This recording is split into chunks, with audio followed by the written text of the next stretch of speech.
top laner. They're going for the same play here. I love it. So here it is. So what this creates is a small canopy. He's actually outside of it. So if Brandini were to walk up, they'd be seen. They're not fully in what that vision would be. And that's funny because they actually played him out of the brush to force him down this time. Yeah, but that's what... Get a flash. I like the interesting change. That's what I was saying with the where the top laner should be positioning. Like, yes, you can sit in the brush, yeah, but why? Your job is to mark your own jungle entrance, not theirs. So you can do it a little bit further back, more down the river. And while that does give them the brush to walk into, that's fine because you have your escape path if you need it. Also, Camille can always just take the E if you need to level 1. Definitely not what you want to do. Sling shot over the wall. Hook shot? Hook shot. Good call. Come on, Riv. Oh, gosh. Should play Camille. All you know is Cannon. He will fire a thundering shuriken with his lightning rush. What's the W called? Electrical surge. All right, damn. You do know Cannon. Got him, coach. So Spica starting off on the reg. Gets a little help from NHถี่. Did he actually start lightning rush? That's super weird. I used to do that when I first played Kênh because I thought it was super cool to get to lane fast. And then you're really gimped in lane. I don't know what he started. Lightning Rush, it is E. You can see it in the bottom left corner. You get your resistances. You get resistances, you get move speed. When you come out of the move speed, you get attack speed. So I can see it. If he goes E and W first, because you're not really going to be hitting your Thundering Shuriken Qs over the wave. And as a Kennen, you want to keep your W stacked up so you can always apply the W Electrical Surge. So possibly W next. I mean, that's usually it's the W level 1 you see a lot of the time. Actually goes Q because you're going to walk up, you have the range advantage, you auto them a couple times, you get the mark.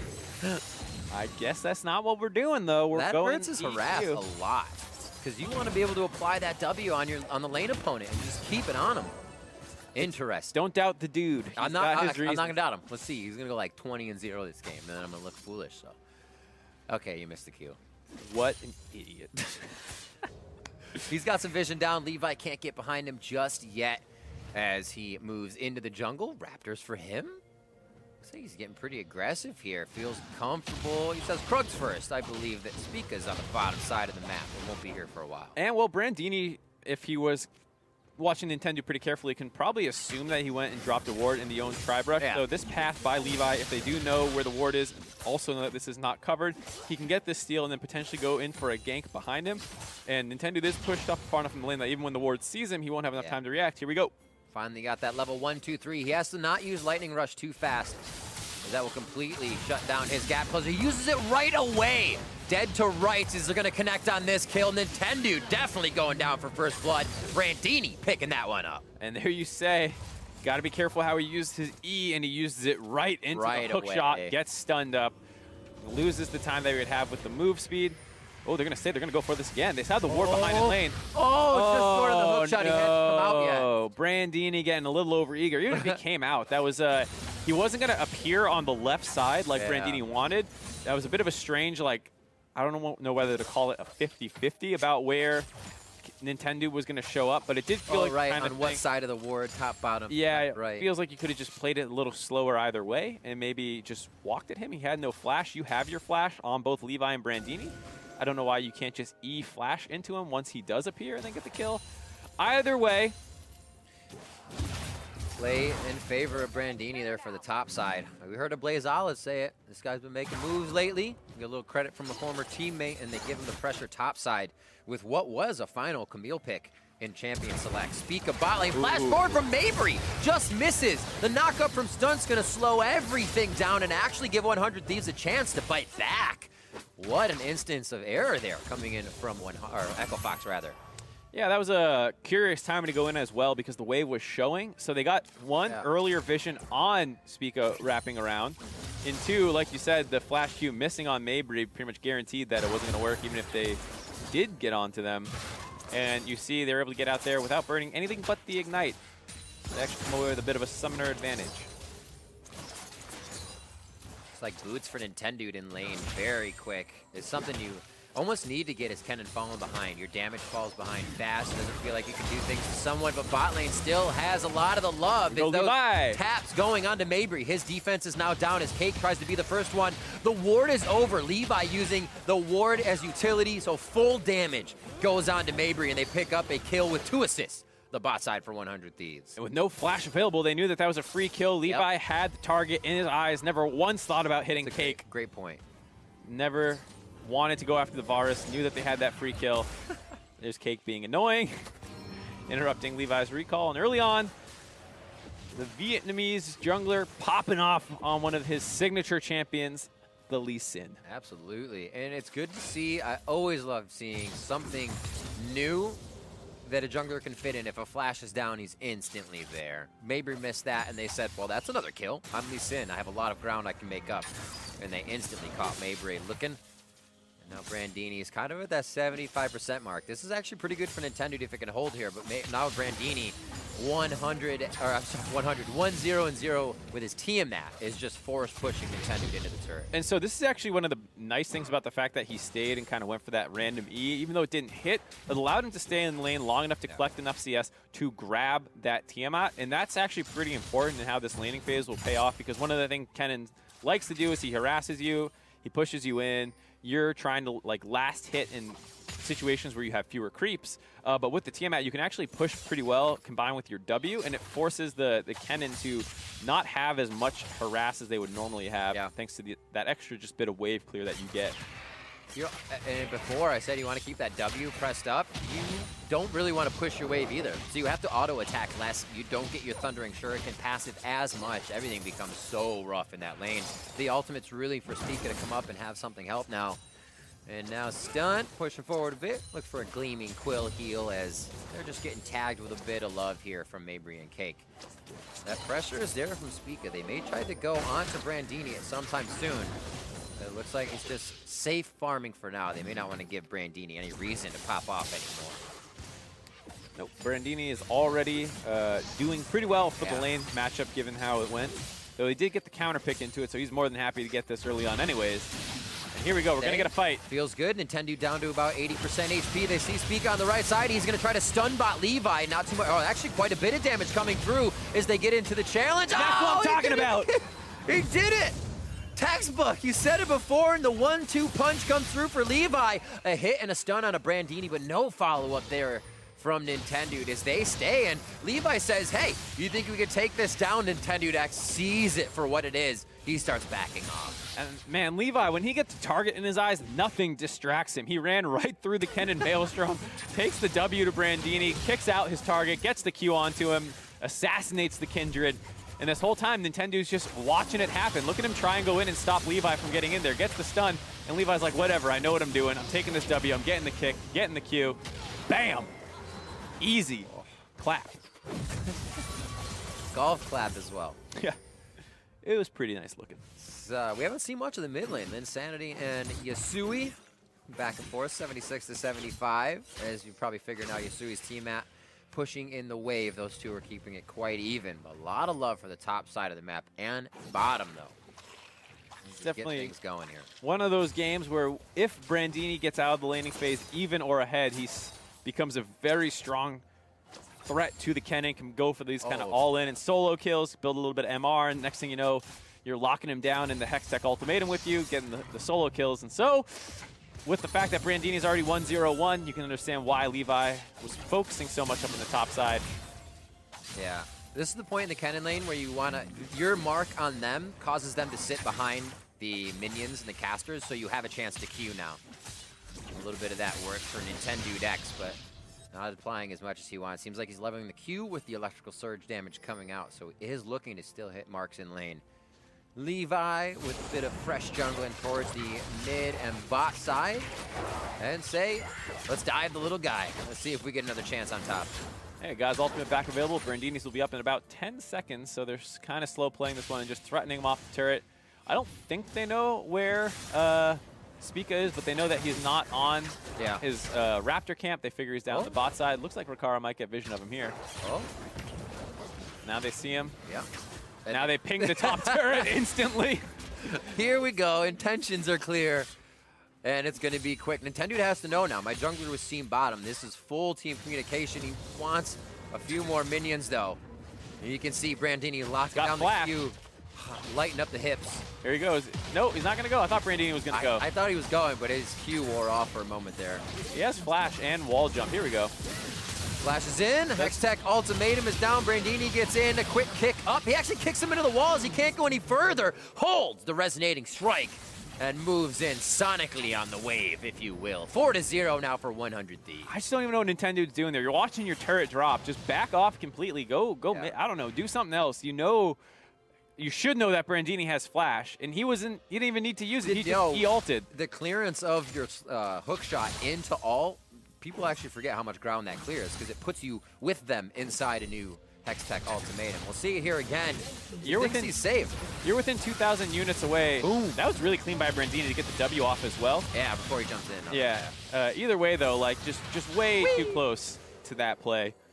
And as a result, gets killed for it. And now, talking about this topside snowball going off, it is going off. It is downhill. It is rolling. It's getting very big. There's no melt in this one right now. I don't see anybody who can hold a flame to it. Yasui still trying to just be huge in mid, but he has already fallen behind in CS with the turrets falling. That's going to start capping off priority items for 100 Thieves. I should say core items for 100 Thieves. Moving in the vision as well. Ooh. Brandini says, ward avoidance. I would love to kill you again. Play. NHÄNdude actually does not see Brandini come out of the fog of war at all due to him skirting around the ward vision. And Levi's going to be able to grab Drake. The first one of the game, Mountain, at 12 minutes, going over to 100 Thieves. Impeccable control so far, not giving Echo Fox any windows of opportunity. So.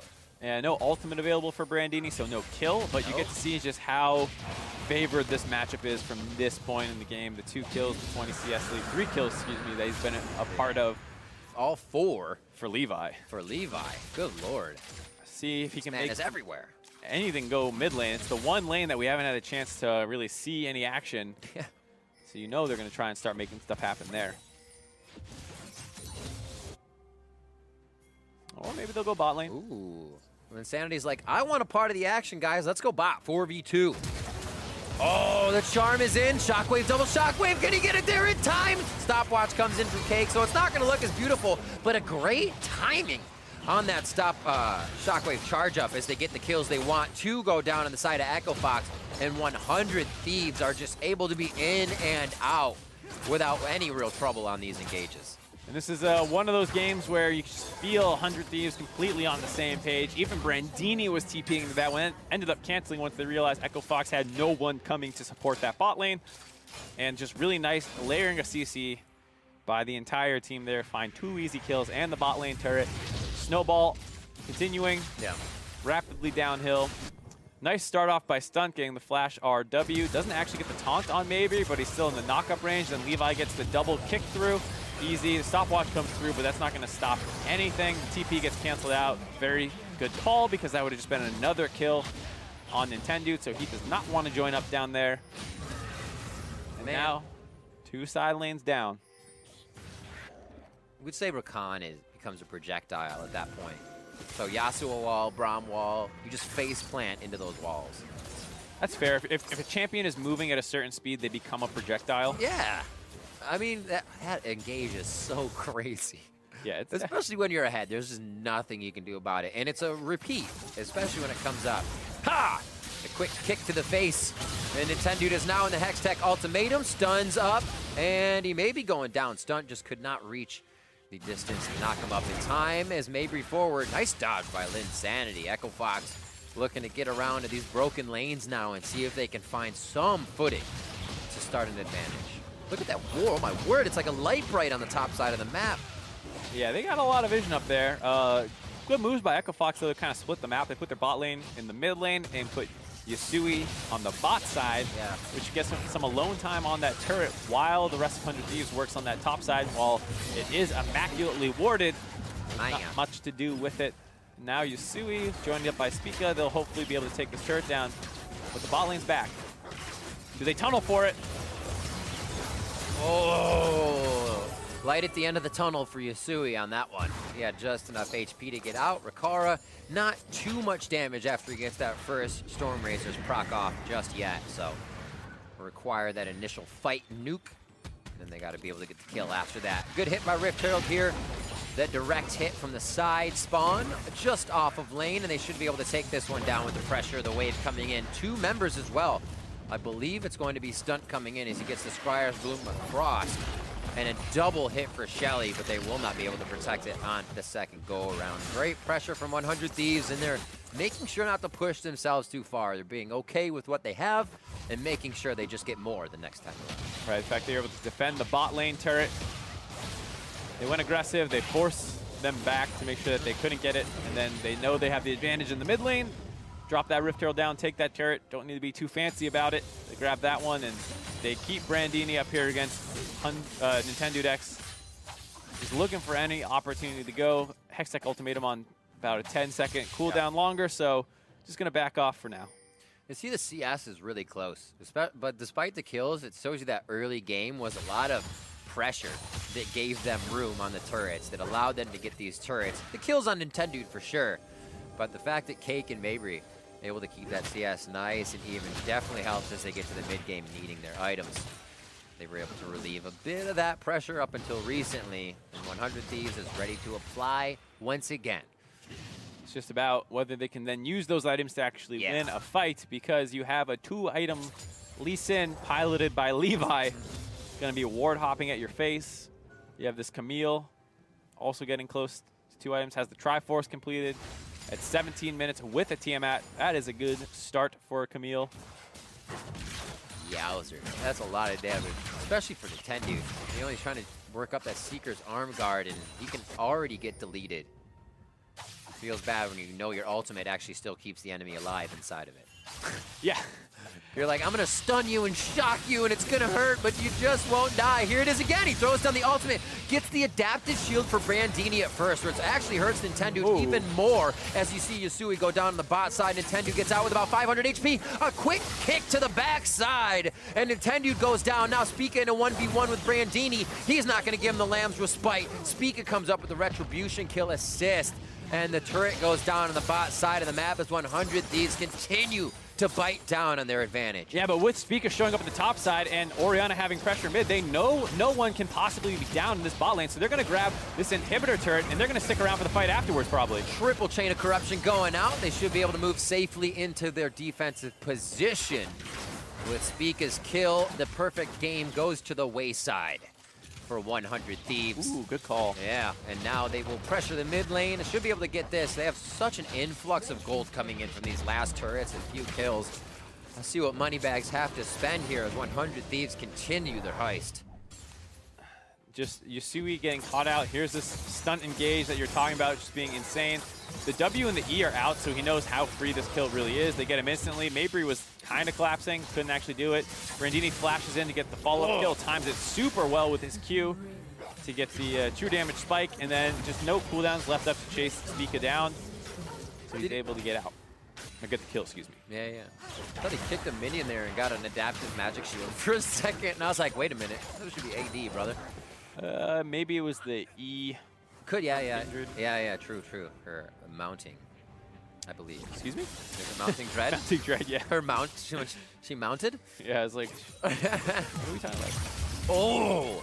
Disarmed as he slingshots out, but now has the chance to attack again. Back and forth, Yasui with the blue suede shoes on, trying to dance himself to safety and to the aggressive kill. The help of Spica there picks one up as Cake enters the fight a little late, but just enough time to help take down the turret on the bot side. Echo Fox with a little window to move their pressure around, but they always have something to think about, and they have to get back to defend a bit with top pressure and mid pressure. Still a very successful play, all things considered. They get another kill onto Brandini, stop his split push. They get the turret for themselves as well. 100 Thieves will have some time to answer back on this top lane turret, but doesn't look like they're going to get really any damage done. Just now starting to hit it right as Cake shows up. Boom. Take those if you're Echo Fox right now. Cuts the lead to right around 6K. And nice play by Yasui. This is why his Aurelio was getting so much work done. Yeah. Just imagine if everyone that he was going up against in side lanes wasn't fed.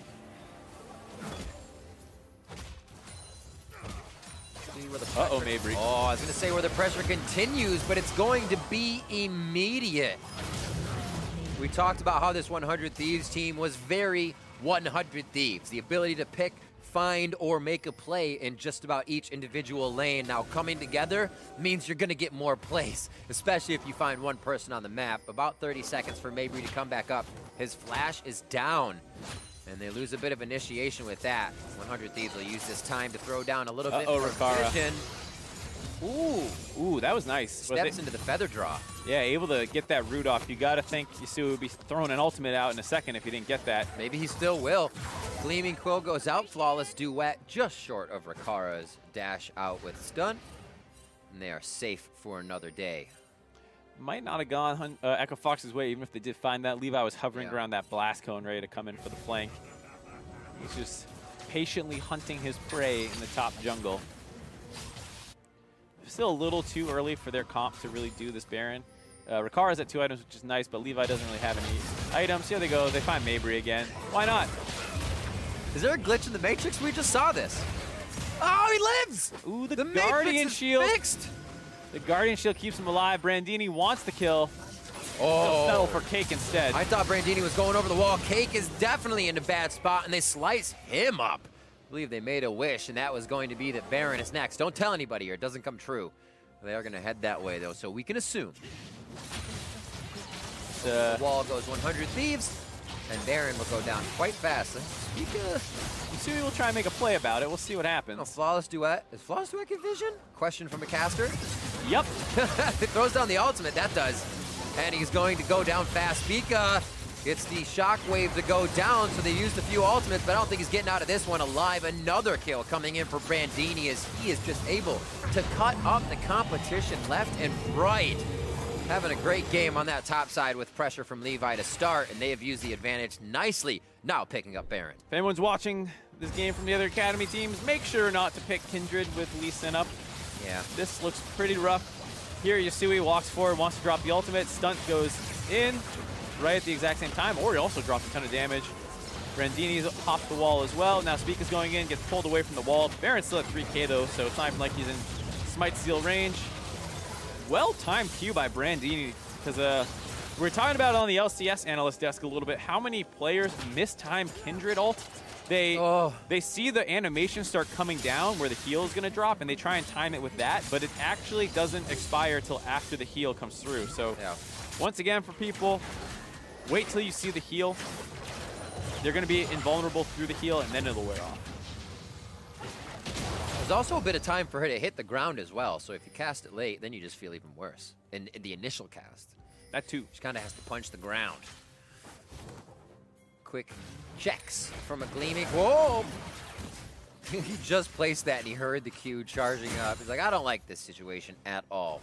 You can see his Zeke's conversions connected over to Rakara as the duo has a little more utility with each other. Storm Razor into the Phantom Dancer, and the dance from Stunt goes in. Levi there, kicked again. Speak out of the ultimate, time after time. It's not even like it's hard to do. It just happens if you pick Leesin against Kindred. Or maybe Levi's just making it look amazing because he can. They're on the top tier turret, but it does look quite easy for 100 Thieves right now to make it inside the base. It looks like they're going to make a little more pressure for Echo Fox to deal with. It's not the hardest thing to do, but I don't think anyone makes it look as clean as Levi does. That's so true. Absolutely beautiful Leesin play, 5-0-6. Tons of kill participation here. And the only one going down is Brandini, and that's because he's had double champion focus as a split pusher in a different lane. We got the top inhibitor going down, bottom inhibitor has a lot of damage. Nintendude is going for it all. Zanya's not there yet for him. Cake is going low as Nintendude goes down. Yasuo in the middle of the fight. Featherstorm is drawn back as Yasuo is shut down where he stands. Brandini a little too deep becomes the 4th kill on the team as well. And we see Stunt going down. Actually, he is the 4th. As 100 Thieves still feel like they can stay and play. A lot of damage from Rakara. Oh my God. Kicked back is Spica, and Kindred is secured as a kill along with Mabry. A lot of damage stands inside the base with a Baroned up 100 Thieves, and they will push themselves up in the standings. A victory here feels very good for them as they will move to 9-7 in the summer split for the Academy League. Off the back of Levi's Leesin, making plays all game long. Snowballs the top.